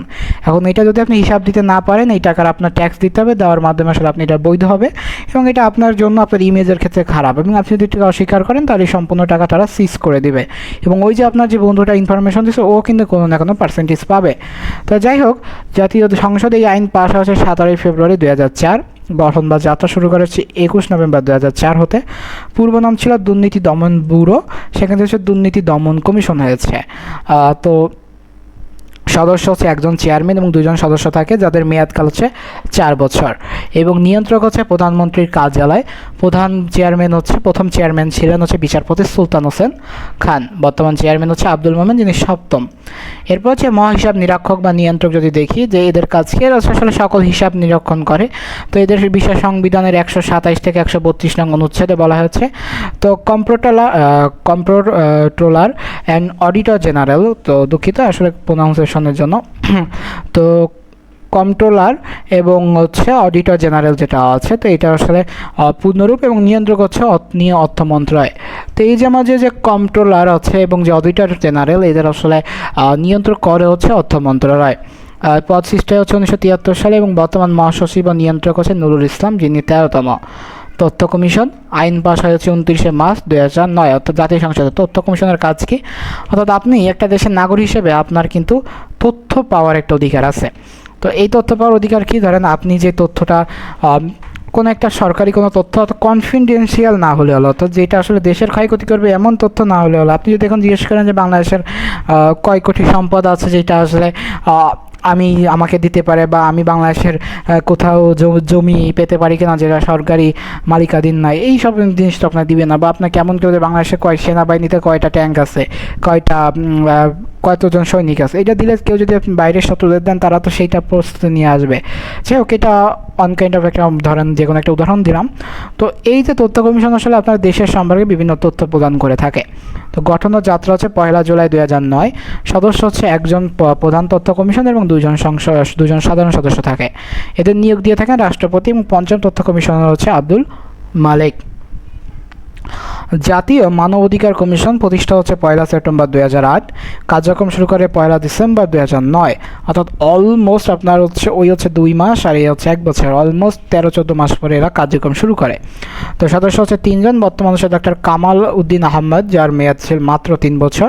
শিশু আইন প্রণীত হয়েছে 1974 সালে। মানব পাচার প্রতিরোধ ও দমন আইন হচ্ছে 2012 সালে এটা হচ্ছে গঠন করা হয়। এবার দেখব স্থানীয় সরকার কাঠামো, জেলা প্রশাসন। স্থানীয় সরকারের সর্বোচ্চ স্তর প্রধান, এটা হচ্ছে আসলে স্থানীয় সরকার সর্বোচ্চ স্তর হচ্ছে জেলা, তারপর উপজেলা, তারপরে আর যা ধাপ আছে আমরা দেখব ইউনিয়ন যা আছে। তো প্রধান নির্বাহী হচ্ছে জেলা পরিষদ চেয়ারম্যান। সকল মহকুমা জেলায় উন্নীত করা হয় 1984 সালে। দেশের মহকুমা ছিল 21টি, মুক্তিযুদ্ধকালীন সময় জেলা ছিল 19টি। প্রথম জেলা চট্টগ্রাম হচ্ছে 1666 সালে, এটাকে প্রথম গঠন করা হয়। এবার হচ্ছে জেলার পর উপজেলা। প্রবর্তক হচ্ছে হুসাইন মোহাম্মদ এরশাদ, যিনি আসলে জাতীয় পার্টির অন্যতম আসলে নেতা ছিলেন, বা বলা যেতে পারে যে যখন জাতীয় গঠন করা হয়েছিল তখন তিনি আসলে চেয়ারম্যানও ছিলেন অনেক দিন, বেশ কয়েকদিন যাবৎ। তো এবার চালু হয়েছে 1995 সালে। উপজেলা নির্বাচন অনুষ্ঠিত হয়েছে 5টি, সর্বশেষ হয় 2019 সালে, এবং এইবার 2026-27 সালে হয়তো বা একটা হওয়ার সম্ভাবনা রয়েছে, অর্থাৎ 6ষ্ঠ উপজেলা নির্বাচন। প্রধান নির্বাহী কর্মকর্তা হচ্ছে উপজেলা নির্বাহী কর্মকর্তা, সেটা হচ্ছে কি আপনারা কি বলেন সংক্ষেপে চাইছেন ইউএনও নামে। ইউএনও প্রধান নির্বাহী হচ্ছে উপজেলা চেয়ারম্যান, এবং হচ্ছে প্রথম নির্বাচন হয়ে থাকে হচ্ছে 1985 সালে। চলে যান আমরা ইউনিয়ন পরিষদে যাই, এবং ইউনিয়ন পরিষদে হচ্ছে গঠন করে 1973 সালে। ইউপি চেয়ারম্যান আসলে এটার প্রধান থাকে, এবং সংসদ দুঃখিত ইউপি সদস্য মূলত হচ্ছে 13 জন থাকে, একজন চেয়ারম্যান, 9 জন সদস্য এবং 3 জন মহিলা সদস্য। অর্থাৎ প্রতি 3 ওয়ার্ডে মিলিয়ে একজন মহিলা সদস্য, তাহলে 9টা ওয়ার্ডে কয়জন থাকতেছে? 9 জন মিলে 9টা ওয়ার্ড, তো 9টা ওয়ার্ডে 3 জন থাকতেছে। মেয়াদকাল 5 বছর। মহিলাদের আসন সংগঠিত আসন হয় হচ্ছে 1997 সালে। অর্থাৎ কেউ চাইলেই সরাসরি এখানেও করতে পারবে, কিন্তু আলাদা শুধু মহিলাদের জন্য সংসদ সদস্য শাসন করা হচ্ছে। যদিও বর্তমান সময়ে মহিলা সংসদ সদস্যের খুব একটা সেরকম দাপট নাই, কিন্তু একটা সময় খুব প্রচুর ছিল। প্রথম ইউপি নির্বাচন অনুষ্ঠিত হয় হচ্ছে 1973 সালে এবং সর্বশেষ নির্বাচন অনুষ্ঠিত হচ্ছে 2022 সালে। এবং ওইটাও আশা করা যাচ্ছে যে এই যে 2026-27 সাল যে কোনো একটা সময় সরকার হয়তো বা তফসিল ঘোষণা করে দিতে পারে। দুঃখিত, সরকার না, নির্বাচন কমিশন। এই একটা ধারণা ভুল যে আসলে নির্বাচন কমিশন হচ্ছে তফসিল ঘোষণা করে, সরকার কিন্তু করে না। তো এই জিনিসটা আমি যেরকম ভুল বলে ফেললাম, আপনারা এই বিষয়ে একটু সতর্ক থাকবেন। এবার দেখি বাংলাদেশের প্রশাসনিক কাঠামো, বাংলাদেশের মন্ত্রণালয়। তো মন্ত্রণালয়ের প্রশাসনিক প্রধান যিনি থাকেন তাকে বলা হয় থাকে সচিব। দেখেন না, আসলে বলা হয় না সচিবের ছেলে গাড়ি অ্যাক্সিডেন্ট করে ফেলছে, তো আসলে তাকে কিছু করা যাচ্ছে না। কেন যাচ্ছে না? কারণ তিনি একটা মন্ত্রণালয়ের প্রধান, প্রশাসনিক প্রধান। তো আপনি তার ছেলের গায়ে হাত দিতে যাবেন, এটা তো আর সে পারবেন না, কারণ ল মেকারই তো তারা। এখন যারা ল মেক করে তাদের সন্তানের গায়ে হাত দিতে গেলে আপনি কে? আপনি তো একটা চুনাপুটি। তো এই জন্য আসলে এই জিনিসটাই দেশে হয়ে থাকে। তো প্রধানমন্ত্রী সচিবালয়ের প্রধান হচ্ছে মুখ্য সচিব, আর রাষ্ট্রপতি সচিবালয়ের প্রধানও তাকে বলা হয় মুখ্য সচিব। বাংলাদেশের মোট মন্ত্রণালয়ের সংখ্যা রয়েছে 43টি। তাহলে কেউ যদি প্রশ্ন আসে কয়টি মন্ত্রণালয় রয়েছে? 43টি। তারপর কি? প্রাথমিক ও গণশিক্ষা মন্ত্রণালয় গঠিত হয় হচ্ছে 2রা জানুয়ারি 2003। বাংলাদেশের সর্বশেষ মন্ত্রণালয় হচ্ছে প্রাথমিক ও গণশিক্ষা মন্ত্রণালয়, যেটা হচ্ছে 2রা জানুয়ারি 2003-এ গঠিত করা হয়। তো এটা কিন্তু পরীক্ষা আসলে এটা দেখে নেবেন, এটা স্টার দিয়ে দিচ্ছে। প্রবাসী কল্যাণ ও বৈদেশিক কর্মসংস্থান বিষয়ক মন্ত্রণালয় গঠিত হয় হচ্ছে 20 ডিসেম্বর 2001। মুক্তিযুদ্ধ বিষয়ক মন্ত্রণালয় গঠিত হয়েছে 23 অক্টোবর 2001। অর্থাৎ মুক্তিযুদ্ধ বিষয়ক A to Z যা যা আছে তারাই দেখে থাকে। পার্বত্য চট্টগ্রাম বিষয়ক মন্ত্রণালয় গঠিত হচ্ছে 15 জুলাই 1998। অর্থাৎ পার্বত্য, রাঙ্গামাটি, খাগড়াছড়ি, বান্দরবন, এই তিনটা যেই এরিয়া মিলে যে পার্বত্য চট্টগ্রাম গঠিত, এইটার জন্য আসলে একটা মন্ত্রণালয় রয়েছে, যেটা 15 জুলাই 1998 সালে গঠিত করা হয়। শ্রম ও জনশক্তি মন্ত্রণালয়ের বর্তমান নাম হচ্ছে শ্রম ও কর্মসংস্থান মন্ত্রণালয়। সম্প্রতি 2টি মন্ত্রণালয় বিলুপ্তি ঘোষণা করা হয়েছে, একটা হচ্ছে বস্ত্র এবং খাদ্য মন্ত্রণালয়। বস্ত্র ও খাদ্য মন্ত্রণালয় যে মন্ত্রণালয়ের সাথে যুক্ত হয়েছে সেটা হচ্ছে বস্ত্র ও পাট মন্ত্রণালয়, খাদ্য ও দুর্যোগ ব্যবস্থাপনা মন্ত্রণালয়। অর্থাৎ এই দুইটার সাথে আসলে অ্যাড হয়ে গিয়েছে। মন্ত্রণালয়ের সংক্রান্ত প্রতিটি কমিটির সদস্য সংখ্যা হয় 10 জন। এই কমিটির সভাপতি করে একজন সংসদ সদস্য, অর্থাৎ তিনি আসলে এটা মন্ত্রী হন। অর্থাৎ যিনি আসলে সভাপতি করেন উনি হচ্ছে ওই মন্ত্রণালয়ের হেড, এবং ওনাকে বলা হয় থাকে কি? মন্ত্রী। দুর্নীতি দমন কমিশন যে মন্ত্রণালয়ের অধীন ছিলেন তিনি ছিলেন হচ্ছে প্রধানমন্ত্রীর সচিবালয়। এবার দেখি বাংলাদেশের সরকারের প্রশাসনিক কাঠামো হচ্ছে সচিবালয়, অর্থাৎ প্রশাসনিক সকল ক্ষমতা হচ্ছে এখান থেকেই আসে। বাংলাদেশের সচিবালয়ের প্রশাসনিক কাঠামো সর্বনিম্ন আছেন সহকারী সচিব, এবং বাংলাদেশ সচিবালয়ের প্রশাসনিক কাঠামোর সবচেয়ে উপরে আছেন মন্ত্রী। যেটা বললাম আসলে তিনি এসে যেহেতু সভাপতি, তো তিনি তো মন্ত্রী হবেন। যে সভাপতি তিনি তো কোনো না কোনোভাবে মন্ত্রী হবেন।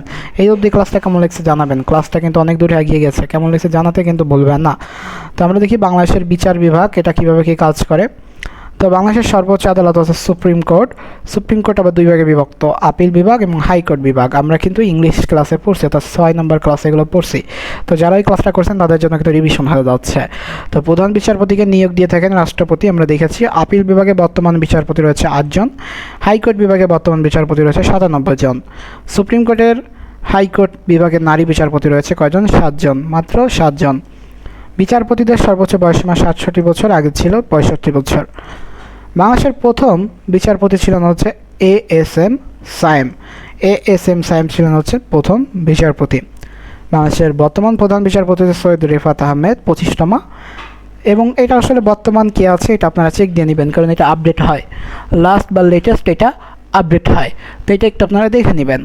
তো এবার দেখি ইতিহাসে আপিল বিভাগে প্রথম মহিলা বিচারপতি হচ্ছে নাজমুন আরা সুলতানা।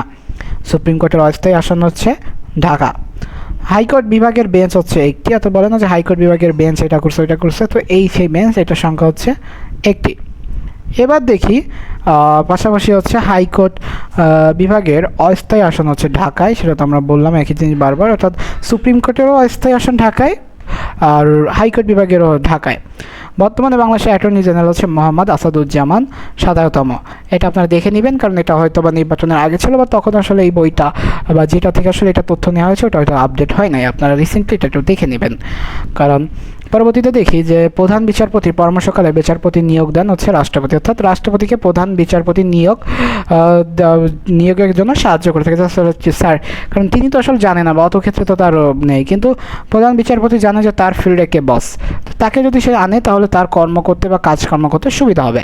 সো তখন সে আসলে রাষ্ট্রপতিকে আর্জি জানায় বা অন কাইন্ড অফ তার কাছে একটা অ্যাপ্লিকেশন বা ফর্মাল একটাভাবে জানায় যে রিকোয়েস্টটা বলতে পারেন, কারণ রাষ্ট্রপতির উপর তো আসলে কোনো হুকুম আসবে না, তার তো রিকোয়েস্টই আসবে যে আসলে ইনি আসলে এই কাজকাম করেছেন এবং ইনি যদি এইগুলো তার যে কাজকর্মগুলো আছে তার সাথে আসলে আমাদের যে কাজকর্ম মিল রয়েছে এবং তাকে যদি আমরা এই আসনে পাই তাহলে আমাদের কর্মক্ষমতা হয়তো বৃদ্ধি পেতে পারে। জেলা আদালতগুলো যে মামলা পরিচালনা করে সেটা হচ্ছে দেওয়ানি এবং ফৌজদারি, ওই যে যৌতুক মামলা আর হচ্ছে খুন খারাপি, এই মামলা আসলে এরাই দেখে থাকে। এবার দেখি সেটা হচ্ছে জেলা আদালতে প্রধান বিচারপতি সম্পর্কে যদি আমরা একটু দেখি, যে জেলা আদালতে প্রধান বিচারপতি কে বা কিনি, তিনি হচ্ছে প্রধান বিচারপতি হচ্ছে জেলা জজ। তাহলে আমাদের জেলা আদালতের প্রধান বিচারপতি হচ্ছে জেলা জজ, এবং বর্তমানে বিচার বিভাগে প্রশাসনিক ট্রাইব্যুনাল আছে 2টি, বিচার বিভাগে প্রশাসনিক ট্রাইব্যুনালের সংখ্যা রয়েছে 2টি, এবং পারিবারিক আদালতে অর্ডিন্যান্স জারি হয় হচ্ছে 1985 সাল হতে।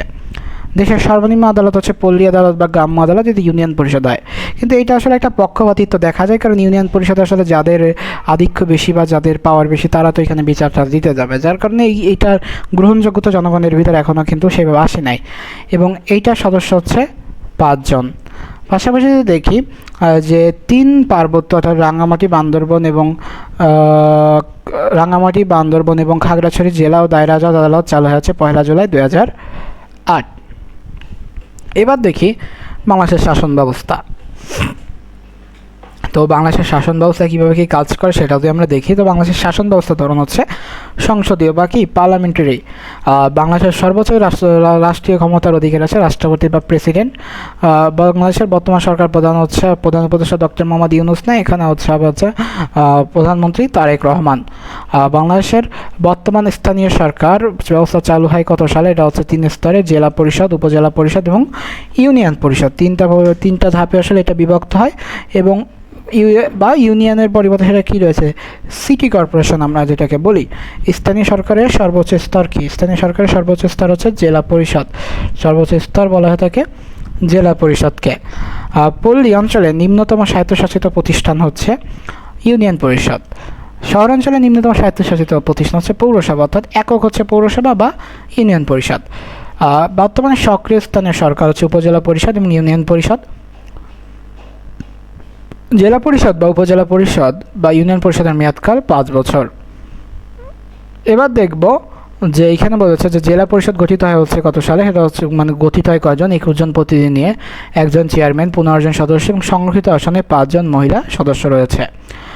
পাশাপাশি দেখি জেলা পরিষদের উপদেষ্টা হচ্ছে সংশ্লিষ্ট জেলার সংসদ সদস্যগণ, অর্থাৎ যেই জেলার হবে সেই জেলার আসলে সংশ্লিষ্ট সদস্যগণ হচ্ছে তারা। উপজেলা ব্যবস্থার প্রবর্তক হচ্ছে লেফটেন্যান্ট জেনারেল হুসাইন মোহাম্মদ এরশাদ, যেটা আমরা পড়েছি। বাংলাদেশে উপজেলা ব্যবস্থা চালু হয় হচ্ছে 1985 সালে। বাংলাদেশের সর্বশেষ উপজেলা পরিষদ নির্বাচন হয় 2024 সালে, এবং পাশাপাশি ইউনিয়ন পরিষদ গঠিত হচ্ছে 13 জন সদস্য নিয়ে, 1 জন চেয়ারম্যান, 9টি ওয়ার্ডে 9 জন সংসদ সদস্য এবং সংগৃহীত আসন 3 জন নির্বাচিত নারী সদস্য নিয়ে।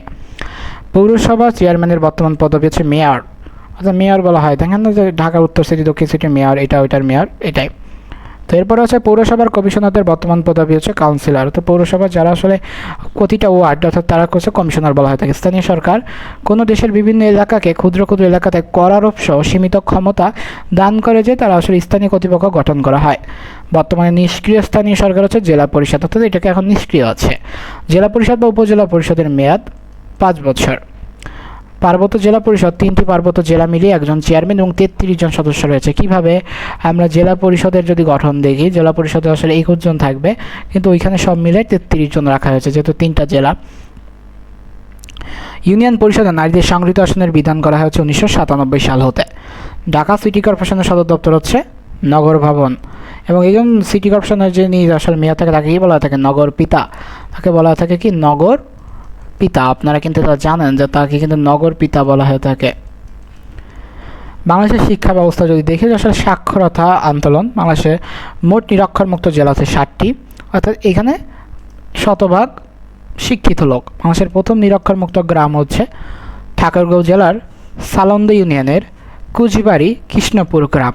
অর্থাৎ দেখেন একটা গ্রামও কিন্তু তারা শিক্ষিত বা শতভাগ শিক্ষিত এনশিওর করছে। বাংলাদেশের প্রথম নিরক্ষরমুক্ত জেলা হচ্ছে মাগুরা। বাংলাদেশের সাক্ষরতা আন্দোলনের নাম হচ্ছে মাগুরা সাক্ষরতা আন্দোলনের নাম, যাতে হচ্ছে বিকশিত, অর্থাৎ ওখানে শতভাগ সাক্ষরতার হার রয়েছে। বাংলাদেশের সর্বশেষ নিরক্ষরমুক্ত জেলা হচ্ছে সিরাজগঞ্জ, অর্থাৎ এখানে সবাই শিক্ষিত। সিরাজগঞ্জের সাক্ষরতা আন্দোলনের নাম ছিল প্রদীপ্ত। তো আশা করা যাচ্ছে যে আপনি আপনার যেই জেলাগুলোতে আছে আপনি সেখানে হয়তো বা গ্রহণযোগ্যতা বাড়াবেন এটার, এবং শিক্ষার গ্রহণযোগ্যতা বাড়ানোর মাধ্যমে লোকজনকে উদ্বুদ্ধ করবেন। হ্যাঁ, আসলে দেখো যেহেতু সিরাজগঞ্জ মাগুরা পারে, আমি কেন পারবো না?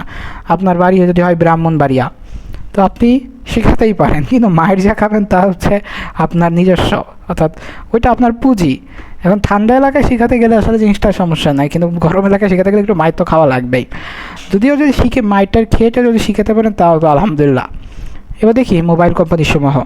মোবাইল কোম্পানির নাম হচ্ছে সিটিসেল। এটা আমার একটা ফোন ছিল, এটা আমি গেম টেম খেলতাম প্রচুর। তো এটা আসলে যাত্রা শুরু করা হচ্ছে আগস্ট 1993। আমি খুব অল্প খেলেছি, অর্থাৎ অল্প টাইম খেলেছি, কিন্তু এই ফোনটা ছিল, আমি অনেক গেম টেম খেলতাম। বিকজ উই কেয়ার, এটা ছিল একটা স্লোগান। এবার গ্রামীণ ফোনের ছিল কি, সেটা হচ্ছে 26শে মার্চ 1997 সালে যাত্রা শুরু করে, এবং দূরত্ব যতই হোক কাছে থাকুন। আবার আমরা একটা দেখি চলো বহুদূর, তাই না? এবার হচ্ছে একটেল, বর্তমানে রবি। তো একটেল হচ্ছে 15ই নভেম্বর 1997 সালে যাত্রা শুরু করে, জেগে উঠুন আপন শক্তিতে। এবার হচ্ছে বাংলালিংক। বাংলালিংক হচ্ছে 10 ফেব্রুয়ারি 2005। আমি ছোটোবেলায় খুব দেশ দেশ বাংলালিংক ওইগুলো দেখতাম, আসলে ওদের অ্যাড ছিল খুব। তো ওইটা হচ্ছে দিন বদলের চেষ্টায় বাংলালিংক, ওইটা ছিল ওদের স্লোগান। টেলিটক 31 মার্চ 2006, এটা হচ্ছে আমার ফোন। এবং সর্বশেষ হচ্ছে একটেল, আর হচ্ছে এয়ারটেল। এয়ারটেল হচ্ছে 20 ডিসেম্বর 2010, ভালোবাসার টানে পাশে আনে। ঠিক আছে, আমরা কিন্তু প্রত্যেকটাই শিখে ফেললাম। বাংলাদেশের প্রতিরক্ষা সশস্ত্র বাহিনী, বাংলাদেশের সেনা, নৌ এবং বিমান বাহিনী দেখি আমরা একটু। তো বাংলাদেশের সেনাবাহিনীর প্রতীক হচ্ছে ক্রস, চিহ্নিত দুটি তরবারি, উপরে কৌণিক অবস্থায় জাতীয় ফুল শাপলা। বাংলাদেশের সেনাবাহিনীর স্লোগান হচ্ছে সমরে আমরা, শান্তিতে আমরা, সর্বত্র আমরা, দেশের তরে। সমর মানে হচ্ছে মাটি, শান্তি সর্বত্র। এবার দেখি যে আমাদের পরবর্তীটা কি রয়েছে না রয়েছে। এবার দেখি সেটা হচ্ছে বাংলাদেশ সেনাবাহিনীর পুরো নাম ইস্ট বেঙ্গল রেজিমেন্ট, এবং বাংলাদেশ সেনাবাহিনীর বিশিষ্ট ছিল 3 জনের। বিশেষ মুক্তিযুদ্ধে প্রথম ছিল সিপাহি মোস্তফা কামাল, সিপাহি হামিদুর রহমান এবং captain Mohiuddin Jahangir. Guard of honour প্রদান করা হয় সেনাবাহিনীর চৌকস ক্যাডারদের। বাংলাদেশ এখন পর্যন্ত জেনারেল পদবি লাভ করেছেন 3 জন। এক হচ্ছে MAG ওসমানী, তিনি ছিলেন প্রথম। দ্বিতীয় হচ্ছে মঈন ইউ আহমেদ, এবং তৃতীয় হচ্ছে আব্দুল মুবিন চৌধুরী। বাংলাদেশের নৌবাহিনীর প্রতীক হচ্ছে কাছি বেষ্টিত নোঙ্গর, এর উপর শাপলা। বাংলাদেশ নৌবাহিনীর স্লোগান শান্তিতে সংগ্রামে, সমুদ্রে দুর্জয়। এবার দেখি বাংলাদেশ নৌবাহিনীর বীরশ্রেষ্ঠ কে ছিল। বাংলাদেশ নৌবাহিনীর বীরশ্রেষ্ঠ ছিল হচ্ছে একজন, তিনি কে? মোহাম্মদ রুহুল আমিন। বাংলাদেশের বিমান বাহিনীর প্রতীক হচ্ছে উড়ন্ত ঈগল এবং এর উপর শাপলা। বাংলাদেশ বিমান বাহিনীর স্লোগান হচ্ছে বাংলার আকাশ রাখিব মুক্ত। বাংলাদেশ বিমান বাহিনীর বিশেষ হচ্ছে একজন ফ্লাইট লেফটেন্যান্ট মতিউর রহমান। বাংলাদেশ সামরিক বাহিনীতে ডিগ্রি প্রদান করা হয় আর্মি স্টাফ কলেজ হতে, মিরপুর সেনানিবাস। সশস্ত্র বাহিনীর একমাত্র বিশ্ববিদ্যালয় হচ্ছে Bangladesh university of professional, Mirpur, Dhaka, অর্থাৎ এটা হচ্ছে বিউপিতে আমি পরীক্ষা দিয়েছিলাম, এবং এটার অভিজ্ঞতা আমার খুবই ভালো ছিল না। আসলে মানে আমার নিজের পরীক্ষা অভিজ্ঞতা ভালো ছিল না, যাই হোক সেটা অন্য একদিন শোনাবো। বাংলাদেশের মিলিটারি একাডেমি অবস্থিত হচ্ছে ভাটিয়ারি, চট্টগ্রাম। বাংলাদেশে মেরিন একাডেমি অবস্থিত হচ্ছে জলদিয়া, চট্টগ্রাম। বাংলাদেশের নেভাল একাডেমি অবস্থিত হচ্ছে পতেঙ্গা, চট্টগ্রামে। বাংলাদেশ এয়ারফোর্স একাডেমি অবস্থিত হচ্ছে যশোরে। যশোরে রয়েছে, আমার একটা কাজিন এখানে চাকরি পেয়েছিল, যদিও সে পরবর্তীতে এটা কুইট করে চলে আসে, কিন্তু আমরা গিয়েছিলাম, আমি সেটা দেখেছি যশোরের ওই এয়ারবেসটা। এবং ওইটা ঢুকতে একদম, অর্থাৎ ঢুকতে গেলে হাতের বাম সাইডে মতিউর রহমানের ছবি আছে, এবং ডান সাইডে ওদের হচ্ছে ওদের এয়ারপোর্টটা আছে। অর্থাৎ এয়ারপোর্ট বলতে হচ্ছে যেটা হচ্ছে বলা যেতে পারে যে দেশের ভিতর যেইগুলো চলাচল করে, আন্তনগর বলা যেতে পারে। আন্তনগর তো ট্রেনের ক্ষেত্রে ব্যবহার করে, অর্থাৎ ডোমেস্টিক ফ্লাইট যেগুলো, ডোমেস্টিক ফ্লাইট যেগুলো, ওইগুলো আসলে। এবার দেখি বাংলাদেশ পুলিশ একাডেমি হচ্ছে সারদা, রাজশাহী। বাংলাদেশ আনসার BDP একাডেমি অবস্থিত হচ্ছে সফিপুর, গাজীপুর। বাংলাদেশের বৃহত্তম রণতরী হচ্ছে BNS বঙ্গবন্ধু। এটার নাম পরিবর্তন হয়েছে, আপনারা একটু দেখে নেবেন। এটাকে স্টার দিয়ে দিচ্ছি। বাংলাদেশ প্রথম অন্তর হচ্ছে বিএনএস পদ্মা। বাংলাদেশের প্রথম নৌবহরের নাম হচ্ছে বঙ্গবন্ধু। এবং বাংলাদেশের প্রথম বাণিজ্য জাহাজ হচ্ছে বাংলার দুধ। Let's go for Bangladesh police. তো বাংলাদেশ পুলিশ কার আন্ডারে? স্বরাষ্ট্র মন্ত্রণালয়ের অধীনে। এদের পুলিশের মূলনীতি হচ্ছে শান্তি, শৃঙ্খলা, নিরাপত্তা ও প্রগতি। বাংলাদেশ পুলিশ পরিচালিত হয় হচ্ছে 1961 সালের রেগুলেশন দ্বারা। বাংলাদেশ পুলিশের অঞ্চলগুলো হচ্ছে রেঞ্জ, জেলা, সার্কেল এবং থানা। পুলিশ রেঞ্জের প্রধান কর্মকর্তা হচ্ছে ডেপুটি ইন্সপেক্টর জেনারেল, ডিআইজি। জেলা পুলিশের প্রধানের পদবি হচ্ছে সুপারিনটেন্ডেন্ট অফ পুলিশ, এসপি। এবং থানার পুলিশ কর্মকর্তা হচ্ছে অফিসার ইনচার্জ বা ওসি। ঠিক আছে, আপনারা এই টাইটেলগুলো জানেন, এই জন্য আপনাদের ভেঙে দিচ্ছি। আচ্ছা, মেট্রোপলিটন পুলিশের প্রধান হচ্ছে পুলিশ কমিশনার। এবং বাংলাদেশ পুলিশের পরে সর্বোচ্চ পদবি হচ্ছে IGP, inspector general of police. বর্তমানে হচ্ছে বাগেরহাটের একজন আছেন, তিনি হচ্ছে সর্বোচ্চ। পুলিশ বাহিনীর বীরত্ব পুরস্কার হচ্ছে 3টি: Bangladesh police medal, president police medal এবং আইজিপি বেস্ট মেডেল। পুলিশ বাহিনীর পুরস্কার হচ্ছে বীরত্ব পুরস্কার, general service mark. Counter intelligence cell, counter intelligence cell পুলিশের ঘুষ ও দুর্নীতি নিয়ন্ত্রণকারী একটা সংস্থা। তো পুলিশের অনেকগুলো সাইড আছে, সেটা একটা হচ্ছে এটা। এবার চলেছে র্যাব। র্যাবের পুনর্বাসন rapid action battalion. Rapid action battalion হচ্ছে র্যাবের একটা, বলা যেতে পারে যে একদম খুবই পুলিশের একটা খুবই ভালোভাবে কাজ করে। র্যাব গঠনের সংস্কার করা হয় আর্ম পুলিশ ব্যাটালিয়ন অ্যাক্ট 1979 হয়। জাতীয় সংসদে র্যাপিড অ্যাকশন ব্যাটালিয়ন আইন পাস হয় 9 জুলাই 2003। এবং আমরা যদি দেখি র্যাবের পুরো নাম ছিল র্যাপিড অ্যাকশন টিম, অর্থাৎ র্যাপিড অ্যাকশন ব্যাটালিয়ন থেকে র্যাপিড অ্যাকশন টিম, মানে র্যাপিড অ্যাকশন টিম থেকে র্যাপিড অ্যাকশন ব্যাটালিয়ন হয়েছে। র্যাবের সদর দপ্তর হচ্ছে কুর্মিটোলা, ঢাকায়। র্যাবের স্লোগান বাংলাদেশ আমার অহংকার। ওই নেভার মার্সি টাইপের, অর্থাৎ সহজে আসলে কাউকে র্যাব ছাড় দেয় না, ঠিক না? র্যাবের কাজকর্ম হচ্ছে একদম ইনস্ট্যান্ট হয়ে থাকে।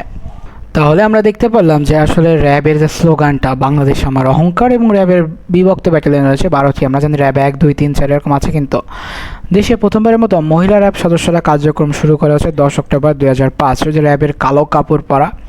র্যাব যে সংস্থা সদস্য অন্তর্ভুক্ত শাস্তি সংস্থা, অর্থাৎ সেনা, নৌ, বিমান, বিজিবি, পুলিশ, আনসার এবং কোস্টগার্ড নিয়ে আসলে র্যাব তৈরি করা হয়। র্যাবের প্রথম মহাপরিচালক হচ্ছে আনারুল ইকবাল এবং বর্তমান হচ্ছে KM শহীদুর রহমান। বিজেপি দেখি যে আসলে কারা বিজেপি হচ্ছে বাংলাদেশ বর্ডার গার্ড, অর্থাৎ বর্ডার গার্ড বাংলাদেশ হচ্ছে বিজেপি। এবং বর্ডার গার্ড বাংলাদেশ বিজেপি বাংলাদেশের একটি আধা সামরিক সংস্থা। এর কাজ হলো বাংলাদেশের সীমান্ত রক্ষা করা। এবার দেখি বাংলাদেশ স্বাধীনতা অর্জনের পূর্বে এর নাম ছিল ইপিআর বা ইস্ট পাকিস্তান রেজিমেন্ট। বাংলাদেশ স্বাধীনতা অর্জনের 1972 সালে 3 মার্চ নাম হয় বাংলাদেশ রাইফেলস বা বিডিআর। এবং বিডিআর বিদ্রোহ কিন্তু আপনারা জানেন 2025, তারপর 25 এবং 26 ফেব্রুয়ারি পিলখানায় বিডিআর হত্যাকাণ্ড সংঘটিত হয়, যেখানে আসলে নৃশংসভাবে অনেককে হত্যা করা হয়। এবং পিলখানা বিদ্রোহের পর এই বাহিনীর নাম পরিবর্তন করে বর্ডার গার্ড বাংলাদেশ রাখা হয়। যেমনকি 24 আন্দোলনে পুলিশ খুব একটা নেতিবাচক প্রভাব রেখেছিল, যার পরে কী হয়েছিল, পরবর্তীতে কিন্তু পুলিশের ভাবমূর্তি পরিবর্তনের জন্য পোশাক অনেক কিছুই পরিবর্তন করছে। কিন্তু মানুষের মনে ক্ষোভটাকে আসলে পরিবর্তন করতে পারছেন কিনা, এটা নিয়ে আমার প্রশ্ন থেকে যাচ্ছে। বর্ডার গার্ড বাংলাদেশের সদর দপ্তর হচ্ছে ঢাকার পিলখানায়। এই জন্য আসলে পিলখানা হত্যাযজ্ঞ হয়েছিল, আপনারা জানেন। ওইখানেই কিন্তু ওদের সভা হয়েছিল এবং সেখানেই ফায়ারিং হয়েছিল। বিজেপির প্রথম মহাপরিচালক হচ্ছে মেজর জেনারেল অবসরপ্রাপ্ত CR দত্ত। এবং বিজেপির একমাত্র প্রশিক্ষণ কেন্দ্র হচ্ছে চট্টগ্রামের সাতকানিয়া বাইতুল ইজ্জতে। এবার দেখি বাংলাদেশের নিরাপত্তার কয়েকটা সংস্থাগুলো রয়েছে, তো গোয়েন্দা সংস্থা। প্রথমত জাতীয় নিরাপত্তা গোয়েন্দা সংস্থা, ন্যাশনাল সিকিউরিটি ইন্টেলিজেন্স NSI, এটা হচ্ছে বাংলাদেশ সরকার কর্তৃক পরিচালিত হয়। সামরিক গোয়েন্দা সংস্থা directorate of military intelligence DMI, এটা সামরিক বাহিনীর। প্রতিরক্ষা গোয়েন্দা মহাপরিদপ্তর directorate general of forces intelligence DGFI, সামরিক বাহিনী। এখন DGFI শুনলে কিন্তু আয়নাগরের কথা মনে পড়ে, তো একটু সাবধান। তো বিশেষ শাখা special branch SB, Bangladesh police অপরাধ তদন্ত বিভাগ। Criminal investigation department CBI, Bangladesh police. Central intelligence unit CIU, জাতীয় রাজস্ব বোর্ডের। এবং ফিনান্সিয়াল ইন্টেলিজেন্স ইউনিট, এটা হচ্ছে বাংলাদেশ ব্যাংকের অধীনে কাজ করে থাকে। বিভিন্ন প্রতিষ্ঠান ও সংস্থা বা এদের পরিচিতি সেটা যদি আমরা দেখি, প্রথমত হচ্ছে বাংলা একাডেমি, এর অবস্থান হচ্ছে ঢাকা বিশ্ববিদ্যালয়, প্রতিষ্ঠাকাল 3 ডিসেম্বর 1955, স্বপ্নদ্রষ্টা ছিল হচ্ছে ডক্টর মোহাম্মদ শহীদুল্লাহ এবং প্রথম মহাপরিচালককে ডক্টর মাজালুল ইসলাম। এবার যদি দেখি আমরা আন্তর্জাতিক মাতৃভাষা ইনস্টিটিউটটা, তো আন্তর্জাতিক মাতৃভাষা ইনস্টিটিউট, আমি 10 সেকেন্ড একটু পানি পান করে নিই।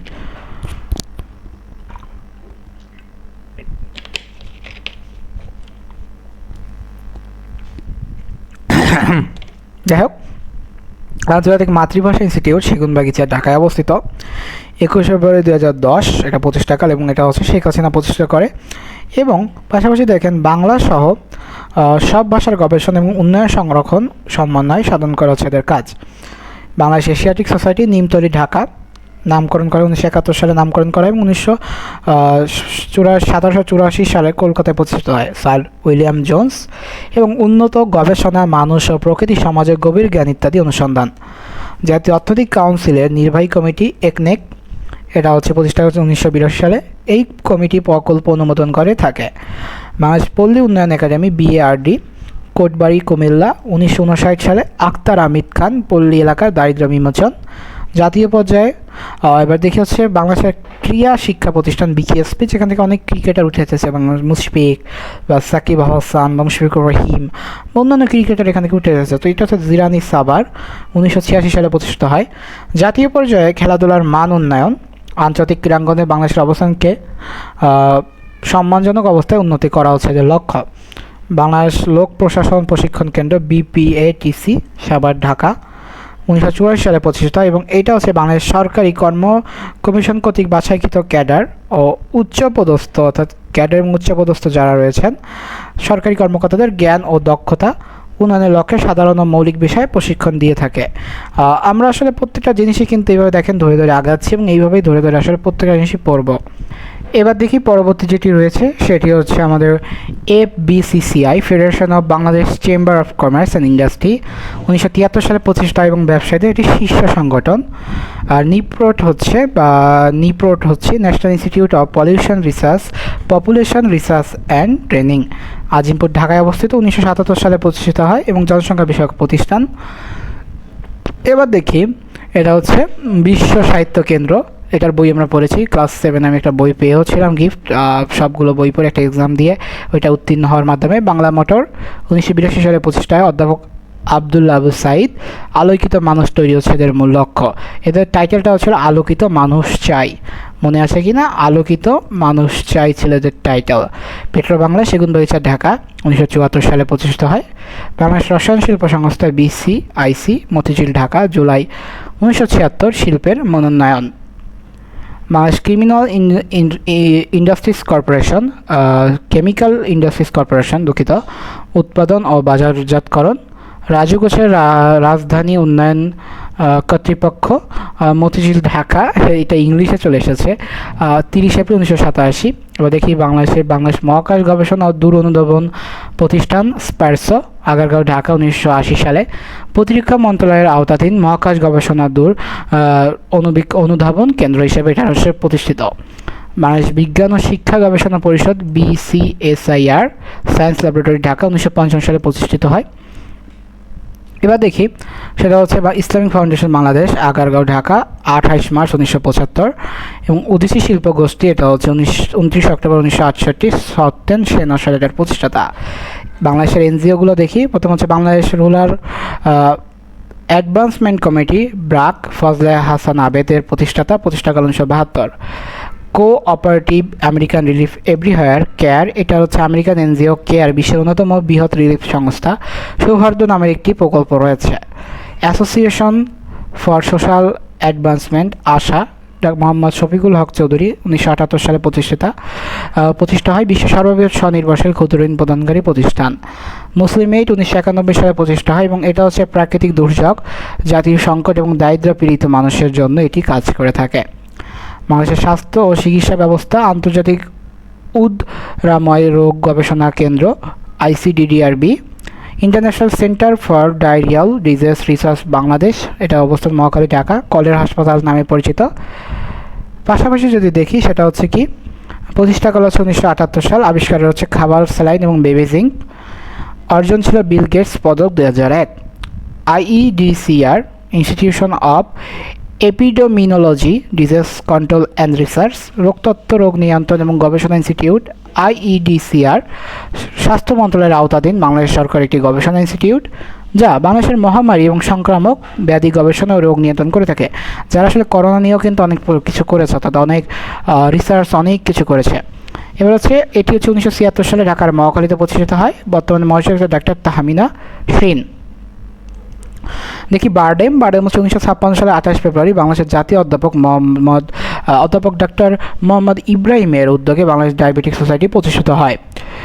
1980 সালে এর কেন্দ্রীয় প্রতিষ্ঠান হিসেবে BIRDEM Bangladesh institute of research and rehabilitation for diabetes, endocrine and metabolic disorders যাত্রা শুরু করে। বারডেম ঢাকায় শাহবাগে অবস্থিত একটি বহুমুখী চিকিৎসা সেবা, উচ্চশিক্ষা ও গবেষণামূলক প্রতিষ্ঠান। বাংলাদেশের ডায়াবেটিস সমিতি 28 ফেব্রুয়ারি ডায়াবেটিস সচেতনতা দিবস এবং 14 নভেম্বর বিশ্ব ডায়াবেটিস দিবস হিসেবে পালন করে থাকে। ভাসমান হাসপাতাল এটি একটি জাহাজের উপর প্রতিষ্ঠিত। ইম্প্যাক্ট ফাউন্ডেশন বাংলাদেশ নামক একটি বেসরকারি সংস্থা কর্তৃক এটা চালু হয়। সংস্থাটি 1999 সালে এপ্রিল মাসে বাংলাদেশের প্রথমবারের মতো জীবন তরী নামক একটি ভাসমান হাসপাতাল চালু করে। দেশের মোট ভাসমান হাসপাতাল রয়েছে 4টি: জীবনতরী, লাইফ বয় ফ্রেন্ডশিপ হাসপাতাল, এমিরেটস ভাসমান হাসপাতাল এবং রংধনু ভাসমান হাসপাতাল সর্বশেষ। কমিউনিটি ক্লিনিক হচ্ছে 1996 সালে শেখ হাসিনা প্রথম মেয়াদে প্রধানমন্ত্রী সরকার গঠনের পর কমিউনিটি ক্লিনিক প্রকল্প গ্রহণ করা, অর্থাৎ একদম নেটিভ পর্যায়ে, গ্রাম পর্যায়ে যেটা হয়। তো গ্রামের প্রতি 6000 মানুষের জন্য একটি করে ক্লিনিক নির্মাণের কাজ শুরু হয় 1998 সাল হতে।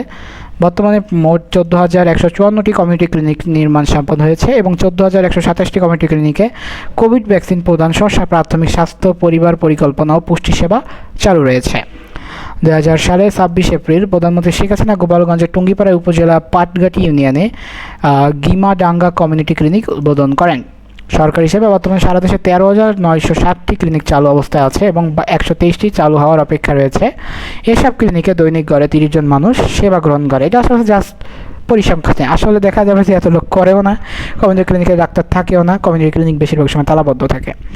স্যাটেলাইট ক্লিনিক বা সবুজ সাথা প্রকল্প জনগণের দোরগোড়ায় মা ও শিশু স্বাস্থ্য সম্পর্কিত সেবা প্রদানের জন্য গঠিত ভ্রাম্যমাণ চিকিৎসা কেন্দ্র স্যাটেলাইট ক্লিনিক। এই প্রকল্পের নাম হচ্ছে সবুজ সাথা প্রকল্প। বাংলাদেশ সরকার 1998 সালে সবুজ সাথা প্রতীকের প্রচলন করে। সূর্যরাশি ক্লিনিক মা ও শিশুর স্বাস্থ্য সেবার প্রতীক এবং এটি যুক্তরাষ্ট্র ভিত্তিক এক এনজিও USAID এটা অর্থায়নে পরিচালিত হয়। আর্সেনিক দূষণ সর্বপ্রথম 1993 সালে চাঁপাইনবাবগঞ্জের 12ঘরিয়া ইউনিয়নে একটি নলকূপে শনাক্ত হন। বিশ্ব স্বাস্থ্য সংস্থা বা ওয়ার্ল্ড হেলথ অর্গানাইজেশনের মতে প্রতি লিটার পানিতে আর্সেনিকের গ্রহণযোগ্য মাত্রা হচ্ছে 0.01 ppm। বাংলাদেশের পানিতে গ্রহণযোগ্য আর্সেনিকের পরিমাণ হচ্ছে 0.05 ppm। বাংলাদেশের সর্বাধিক আর্সেনিক আক্রান্ত জেলা চাঁদপুর। প্রথম আর্সেনিক ট্রিটমেন্ট প্লান্ট চুঙ্গিপাড়ায় অবস্থিত। আর্সেনিক দূরীকরণে সোনোফিল্টারের উদ্ভাবক হচ্ছে অধ্যাপক আবুল হুসাম। সম্প্রসারিত টিকাদান EPI, সম্প্রসারিত টিকাদান এক্সপেন্ডেড প্রোগ্রাম অফ ইমিউনাইজেশন বিশ্ব স্বাস্থ্য সংস্থা কর্তৃক একটি চলমান টিকাদান কর্মসূচি। 1969 সালে 7 এপ্রিল বাংলাদেশের প্রথম সম্প্রসারিত টিকাদান কর্মসূচি চালু হয়। 1985 সালে বাংলাদেশের জাতীয়ভাবে টিকাদান কর্মসূচি চালু হয়। EPI বর্তমানে 10টি রোগের টিকাদান: যক্ষা, ধনুষ্টাকার বা টিটেনাস, ডিপথেরিয়া, হুপিং কাশি, পোলিও, হাম, হেপাটাইটিস বি, মেনিনজাইটিস, অর্থাৎ হিমোফাইলাস ইনফ্লুয়েঞ্জা বিঘটিত, রুবেলা এবং নিউমোকাকাল নিউমোনিয়া। EPI এর সর্বশেষ সংযোজন হচ্ছে নিউমোকাকাল নিউমোনিয়া ভ্যাকসিন। 26 মার্চ এবং 16 এপ্রিল জাতীয় টিকা দিবস হিসেবে পালিত হয়। বিভিন্ন দেশের গোয়েন্দা সংস্থা: যুক্তরাষ্ট্র CBI বা FBI, যুক্তরাজ্য হচ্ছে British secret service BSS, Russia হচ্ছে Russian secret service RSS, France হচ্ছে DGSE, চীন হচ্ছে central external lancer department, Germany হচ্ছে গেইলন অর্গানাইজেশন, জাপান হচ্ছে নাইসো, মিশর হচ্ছে মুখবারাত, ইসরায়েল হচ্ছে মোসাদ এবং আমান, এছাড়া অনেকগুলাই আছে। ভারত হচ্ছে research and analysis wing Pakistan হচ্ছে Pakistan intelligence agency PIA, Iran হচ্ছে সাবাক এবং অস্ট্রেলিয়া হচ্ছে ASIO। বিবিধ রয়েছে অর্থাৎ অনেক টপিক, সেটা হচ্ছে ডিসক্রিশনারি পাওয়ার হচ্ছে শেষ স্বাধীন ক্ষমতা, আর হচ্ছে বিউরোক্রেসি ডাইফাংশন হচ্ছে আমলাতান্ত্রিক জটিলতা, OSD হচ্ছে officer of special duty, GPRS হচ্ছে জেনারেল প্যাকেট রেডিও সার্ভিস। তাহলে জিপিআরএস এর পূর্ণরূপ হচ্ছে জেনারেল প্যাকেট রেডিও সার্ভিস। পরেরটা যদি দেখি সেটা হচ্ছে আমাদের এসিআর হচ্ছে অ্যানুয়াল কনফিডেন্সিয়াল রিপোর্ট। অ্যাডমিনিস্ট্রেটিভ হচ্ছে ডিসক্রিপশন হচ্ছে সে যোগাযোগ ফিডব্যাক। গ্রাস রুটস প্ল্যানিং হচ্ছে তৃণমূল পরিকল্পনা। ডিজিউরি হচ্ছে ন্যায়সঙ্গতভাবে। ব্রেইনস্টর্ম হচ্ছে সমস্যা সমাধানের চিন্তা। ডেবেঞ্চার হচ্ছে ঋণপত্র। অ্যাডমিনিস্ট্রেটিভ বিহেভিয়ার হচ্ছে প্রশাসনিক আচরণ। ইন সার্ভিস ট্রেনিং হচ্ছে প্রবেশোত্তর প্রশিক্ষণ। কন্ট্রোলার অফ অ্যাকাউন্টস হচ্ছে হিসাব নিয়ামক। দ্য ওয়েলথ অফ নেশন হচ্ছে অ্যাডাম স্মিথ বলেছে। এবং origin of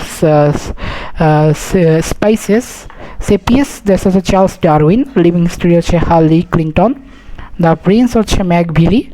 poverty and families হচ্ছে Amartya Sen. The god of small things Arundhati Roy. তারপর হচ্ছে ওরিয়েন্টালিজম এডওয়ার্ড সাইদ। এবং the end of story Francis Fukuyama. তো এরই মাধ্যমে আসলে আমাদের আজকের এই যে ক্লাসটা আছে এটা শেষ হয়ে গেল, এবং এই ধারাবাহিকভাবে আমরা রেগুলারই কিন্তু ক্লাসগুলো শেষ করছি।